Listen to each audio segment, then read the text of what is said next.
प्रश्न बिल्कुल सीधा है, उत्तर में बिल्कुल सीधा ही सीधा चाहिए। मिडिल ईस्ट की जितनी भी मुस्लिम कंट्रीज हैं, वहाँ करोड़ों लोग भारतीय नौकरी करते हैं।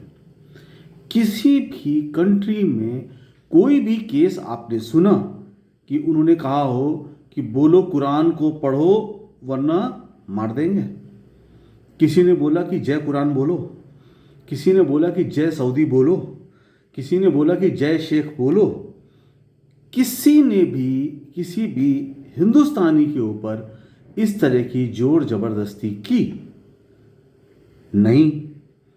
कोई माई का लाल हो, एक भी केस पिछले 100 साल में दिखा दे कि मिडिल ईस्ट से किसी देश ने आपके साथ ऐसा किया हो।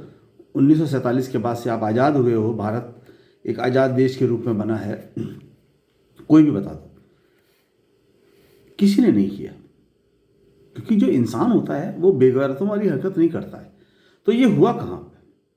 हिंदुस्तान में। पाकिस्तान में एनआरसी आई क्या हिंदुओं के लिए टारगेट करके? नहीं। कहाँ आई? हिंदुस्तान में। कोई भी मुस्लिम पैसा लेके भागा क्या? नहीं। पैसे लेके कौन भागे? हिंदू। नीरव मोदी मुसलमान था क्या? मेहुल चौकसी मुसलमान था क्या? सुशील मोदी मुसलमान था क्या? तो पैसा लेके भागने वाला कौन है? हिंदू। मॉब लिंचिंग कहां पे हुई? किसी भी मिडिल ईस्ट में, कहीं भी, बांग्लादेश में, पाकिस्तान में, कहीं भी। पाकिस्तान में एक दो इंसिडेंट तो आपको सुनने को मिलते हैं। 1947 से लेकर आज तक एक या दो इंसिडेंट मुश्किल से सुनने को मिले हैं, और वो सारे फर्जी होते हैं या उसके बैकग्राउंड में कुछ दूसरे रीजंस होते हैं। ऐसा कोई नहीं, आज भी हिंदू वहाँ अच्छे से रह रहे हैं और मिडिल ईस्ट में तो रह ही रहे। तो मॉब लिंचिंग कि एक को पकड़ लिया 10 ने, बोला कि बोलो जय कुरान वरना मार देंगे। तो कौन गुंडा है और कौन गलत है? देखो, धर्म तो परमिट नहीं करता, हिंदू धर्म भी परमिट नहीं करता, और जो लोग ये कर रहे हैं वो हिंदू हैं नहीं, वो तो फर्जी हिंदू हैं। वो गुंडे बदमाश हैं जो फर्जी हिंदू का कपड़ा पहन के और हिंदू हिंदू करके वो कर रहे हैं।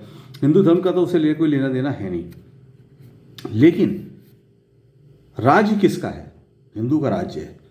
सब पूरे देश में हिंदू शासन कर रहे हैं। तो जो हिंदू शासन कर रहे हैं, शासन क्यों कर रहे हो? तो तुम्हें राजा बनाए क्यों? प्रदेश का शासन तुम्हें दिया क्यों? इसलिए कि तुम संभालो, और तुम नहीं संभाल पा रहे हो और ऐसे लोगों को प्रोटेक्ट कर रहे हो तो तुम उस पोस्ट पे बैठने के काबिल नहीं हो। मैं इसकी बात भी नहीं कहता हूं, मैं कहता हूं इसका विरोध क्यों नहीं होता है? मॉब लिंचिंग हुई किसी के खिलाफ, किसी के खिलाफ भी मॉब लिंचिंग हुई, मेरा समाज चुप क्यों था? मंदिर से लोग क्यों नहीं निकल के आए कि साहब आप जो कर रहे हो गलत कर रहे हो, अगर ये करोगे तो मैं आपको सपोर्ट नहीं करने वाला हूं? अहिंसक होना, अमानवीय होना, अमानुष होना और उनको सपोर्ट करना कि सिर्फ वो हिंदू के हैं, तो वो हिंदू धर्म की बेइज्जती है। आप हिंदू धर्म के लोग नहीं हैं, आप लोग हिंदू धर्म को बेइज्जत करने वाले लोगों में से, हिंदू धर्म का विनाश करने वालों में से हो। आप में से कोई हिंदू नहीं है। कोई भी इंसान जो वो धर्म का है, जो इंसान को मानता है, देखो धार्मिक होने का मतलब इंसानियत को मानने वाला, वो ऐसा कभी नहीं करेगा। औरंगजेब पैसा लेके भागा क्या यहाँ से? अकबर पैसा लेके भागा क्या यहाँ से? तैमूर लंग पैसा लेके भागा क्या यहाँ से? कोई नहीं भागा। वो आए, वहाँ शासन किया, यहाँ का पैसा यहीं खर्च किया। सपोज वो अगर बहुत लग्जरी से रहते थे तो भी सामान कहाँ से खरीदते थे? आपसे खरीदते थे, आपको पैसा देते थे। कोई भेदभाव नहीं, लगान सबके लिए एक, हिंदू मुसलमान कोई भी रह रहा हो, देश के लिए लगान एक है। लगान माफ होता था, पूरे प्रदेश का माफ होता था, सारे किसानों का माफ होता था जहां पे इस तरह की प्रॉब्लम होती थी।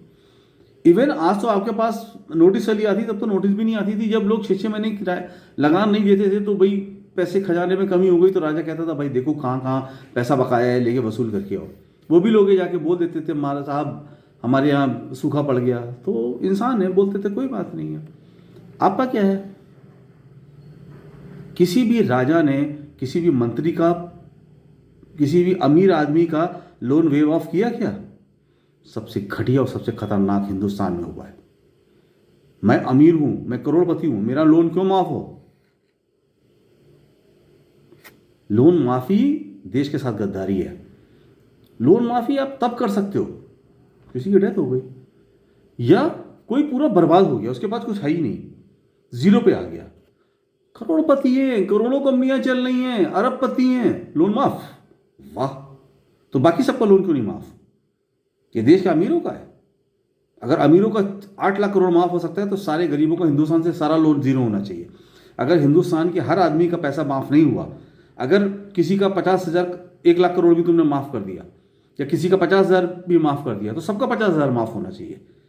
क्यों अंबानी, अडानी, रामदेव का, सबका, सब एक जैसे हैं। कोई अपना कर्जा चुका नहीं पा रहा है, उसकी भी मजबूरी है। अंबानी अडानी की मजबूरी थोड़ी ना है। बहुत ही घटिया, बहुत ही दो कौड़ी का काम हो रहा है। ये देश पूरा रसातल में, गर्त में चला गया है और वो इसलिए चला गया है कि जो पब्लिक है वो चुपचाप बैठ के जो कुछ हो रहा है वो होने दे रही है।